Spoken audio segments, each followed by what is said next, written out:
ఏంట్రా కళ్ళు నీరసంగా లోపలికి పోయాయి? అన్నం తిన్నావా లేదా? నిన్న రాత్రి తిన్నానక్క, చెవులు వినపట్టలేదు. ఎలా వినపడుతుంది?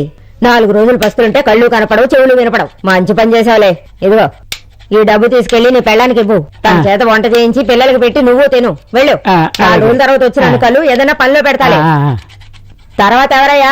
ఉండు, నేనే వస్తాలే. నువ్వు లేవకో. ఎరా మారిముత్తు, రాత్రి దాకా బాగానే చెయ్యాలి. మేడకి కింద పడిపోయాను. తమాషా చేస్తున్నావా?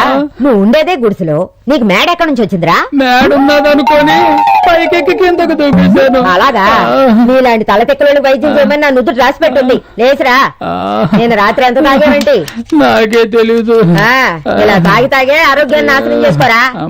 అమ్మా, ఏంటి? ఎవరో? నువ్వా? మళ్ళీ రారా. తోట బంగ్లాలో చూశాను, లేరు. ఇక్కడైనా ఉంటారని వచ్చాను. ఎవరి కోసం వచ్చావు? మీ అబ్బాయి పవన్ కోసం. విషయం ఏంటి?